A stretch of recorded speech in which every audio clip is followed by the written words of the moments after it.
Hello students, मैं अंजलि पयाल स्वागत करती हूं आपका आईसीटी वर्चुअल क्लासरूम देहरादून से। कैसे हैं आप सब लोग? उम्मीद करती हूं आप सब लोग अच्छे होंगे और अपनी लाइफ में बहुत बेहतर कुछ कर रहे होंगे। आज हम बात कर रहे हैं क्लास 9th के साइंस की, और जैसा कि चैप्टर हमारा यहाँ पर चल रहा है is matter around us pure, यानी कि क्या हमारे आसपास के पदार्थ शुद्ध हैं। तो पूरा चैप्टर आप लोगों ने पढ़ लिया था। इसमें हम एक्सरसाइज देख रहे थे, जितने भी टॉपिक्स पढ़े थे उनसे क्या क्या प्रश्न पूछे जा सकते हैं उनके बारे में हम लोग बात कर रहे थे। ओके, तो आज के सेशन में कुछ और प्रश्नों को हम देखेंगे। तो आइए चलते हैं स्मार्ट बोर्ड की ओर। सेकेंड चैप्टर है is matter around us pure, जहां पर आपने एमसीक्यूज देख लिए थे, फिलअप्स हमने देखे थे, fill in the blanks, true false देखे थे हम लोगों ने। लास्ट सेशन में हमने स्टार्ट किया था very short answer type questions, यानी कि अति लघु उत्तरीय प्रश्न जो होते हैं, जिसमें पहला था डिफाइन सॉल्वेंट। सॉल्वेंट को डिफाइन करना था, यानी विलायक को परिभाषित कीजिए, विलायक क्या होता है। तो विलायक जो विलयन में अधिक मात्रा में उपस्थित है उसको विलायक कहा जाता है, या जिसमें घुलने की प्रवृत्ति होती है वो आपका क्या होता है, विलायक होता है। ओके, डिफाइन सोल्यूट, विलेय क्या है आपका, जो विलयन में कम मात्रा में उपस्थित है उसको विलेय कहा जाता है। ओके, या विलायक के अतिरिक्त जो वहां पर उपस्थित है उसको विलेय कहा जाता है। चलिए, क्वेश्चन नंबर 3 है आज के सेशन का first question. What is tincture of iodine? Tincture of iodine क्या होता है? तो टिंचर ऑफ आयोडीन, आयोडीन और अल्कोहल का आपका एक मिश्रण होता है। Okay, a solution of iodine in alcohol is known as tincture of iodine. Okay, क्या कहा गया? A solution of iodine, iodine का सोल्यूशन किसमें? अल्कोहल में, उसको क्या कहा जाता है? टिंचर ऑफ आयोडीन कहा जाता है। इट हैज आयोडीन, जो कि सॉलिड स्टेट में होगा, as the solute and alcohol liquid as the solvent. Okay, इसमें क्या होता है आपका? आयोडीन होता है जो सॉलिड स्टेट में है आपका, और सोल्यूट के रूप में वहां पर उपस्थित होता है, और जबकि आपका जो अल्कोहल होगा वो लिक्विड स्टेट में है और साथ ही एज अ सॉल्वेंट वहां पर उपस्थित होगा। ओके, नेक्स्ट क्वेश्चन है आपका व्हाट आर अलॉयज? अलॉयज क्या होते हैं? तो जब भी आप धातुओं को किसी अन्य तत्व या अन्य किसी धातु से मिलाते हैं और फिर आपका जो नया पदार्थ बनता है उसको आप क्या कहते हैं? अलॉय कहते हैं, यानी कि मिश्र धातु। ओके, जिसमें आपने बहुत सारे एग्जाम्पल पढ़े मिश्र धातुओं के। ओके, ये आपका एक होमोजीनस मिक्सचर होता है। The homogeneous mixture of two or more metals or a metal and non-metal is called an alloy. Example, steel is an alloy of iron and carbon. Okay? चलिए note करेंगे जल्दी से। चलिए, नेक्स्ट क्वेश्चन है आपका question number 5। Give one example of gas in liquid solution. Gas in liquid solution का मतलब क्या है? सोल्यूट गैस होगी और सॉल्वेंट आपका क्या होगा? लिक्विड होगा। Okay, cold drink, carbon dioxide gas as solute is mixed with water as a solvent. Okay, आपको याद होगा कि जब हम सॉल्युबिलिटी पढ़ रहे थे वहां पर भी हमने प्रेशर का इफेक्ट देखा था, तो कोल्ड ड्रिंक का एग्जाम्पल आया था वहां पर कि अगर आप कोल्ड ड्रिंक में क्या कर रहे हो, प्रेशर ज़्यादा लगा रहे हो वहां पर, तो गैस घुल रही है।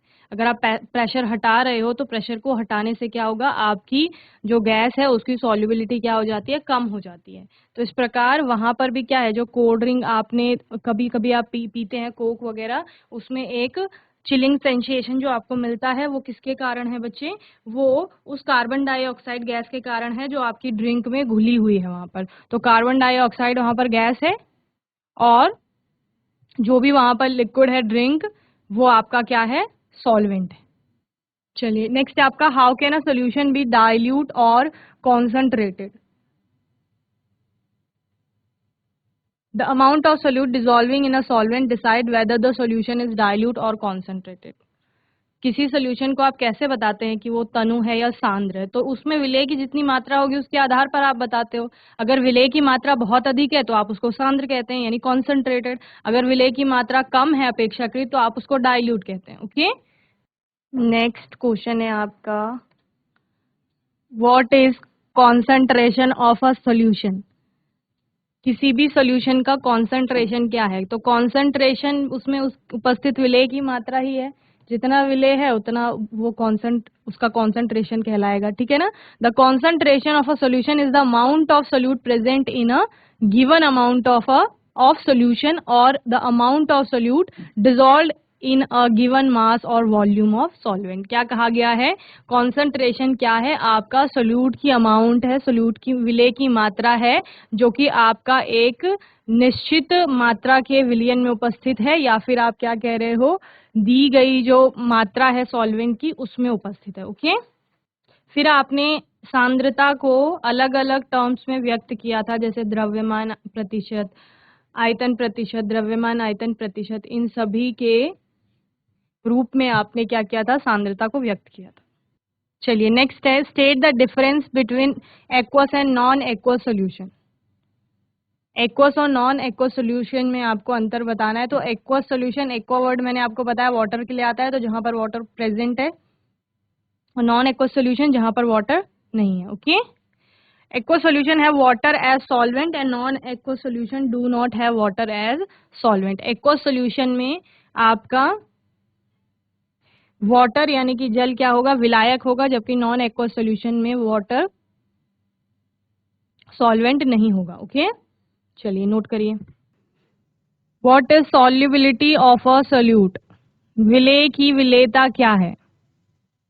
तो विलेय की विलेयता वो मैक्सिमम अमाउंट है उसकी जिससे वो क्या कर रहा है, घुल रहा है कहीं पर भी।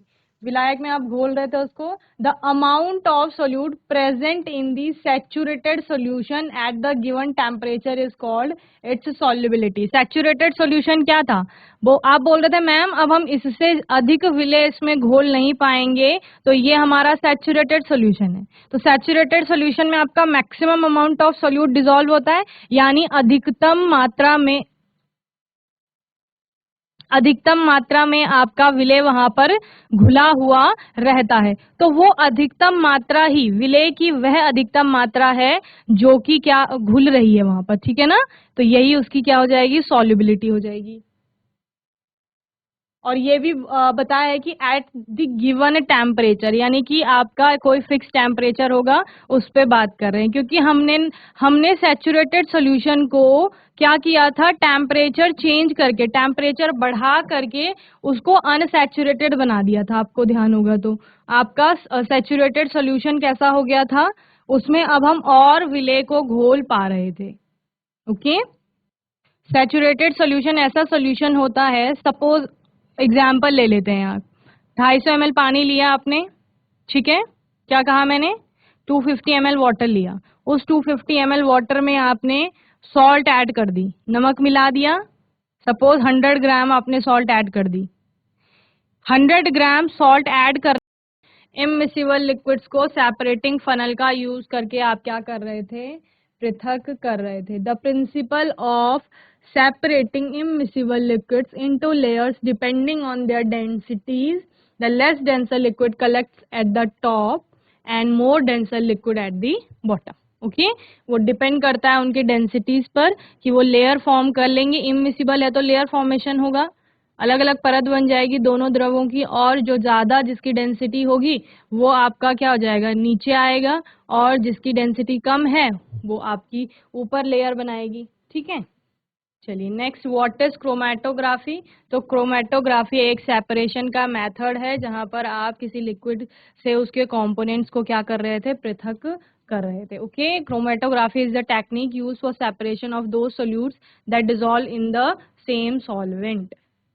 एंड वाटर डिस्टिलेशन, डिस्टिलेशन यानी आसवन जिसे आप कह रहे थे, यहाँ पर आप क्या कर रहे थे, द्रवों को आपस में पृथक कर रहे थे, और किस बेस पर, उनके बॉइलिंग पॉइंट पे डिफरेंस था, और उस डिफरेंस के कारण आप क्या कर रहे थे, जिसका कम बॉइलिंग पॉइंट होगा वो पहले वेपर फेज में कन्वर्ट हो रहा है, इसकी वजह से आप उसको पहले वेपर फेज में कन्वर्ट करके और फिर आप कंडेंस करके उसको पृथक कर सकते हैं।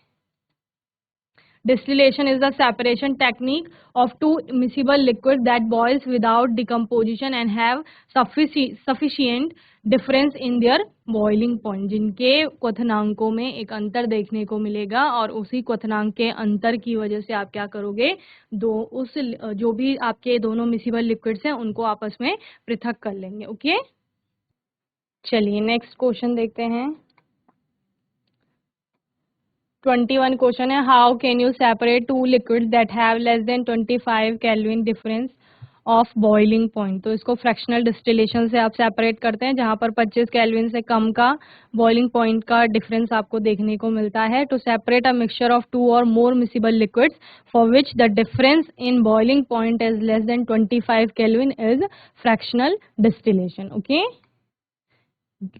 22 है, what is condenser? It is an apparatus used to convert gas into liquid by cooling it। Okay, तो कंडेंस का मतलब क्या होता था? आप कंडेंसेशन पढ़ते थे, संघनन, जहां पर आपका जो गैस होती थी वो लिक्विड में बदलती थी। तो कंडेंसर क्या है? तो कंडेंसर एक अपरेटस है आपका, जिसमें कि क्या होता है, आपकी जो गैस है वो किसमें कन्वर्ट हो जाएगी? आपकी लिक्विड में कन्वर्ट हो जाएगी। ओके, नेक्स्ट क्वेश्चन है, व्हाट इज क्रिस्टलाइजेशन? तो ये भी एक आपका मेथड है। When a saturated solution is heated and allowed to cool slowly, crystal of the solute dissolved in the saturated solution are separated from it. It is used to purify solid. Okay? तो इस तरह से ये आपके जितने भी question थे, अगर ये इस प्रकार से पूछे जाएंगे तो जैसे यहाँ पर बताया गया है वैसे ही आप उनके आंसर लिखेंगे। ओके, तो बच्चों आज के सेशन में हमने very short answer type questions देखे। यहाँ पर आने वाले सेशन में हम लोग शॉर्ट आंसर टाइप क्वेश्चंस देखेंगे।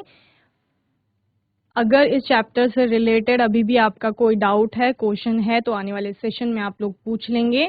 और तब तक के लिए ICT वर्चुअल क्लासरूम से जुड़ने के लिए धन्यवाद।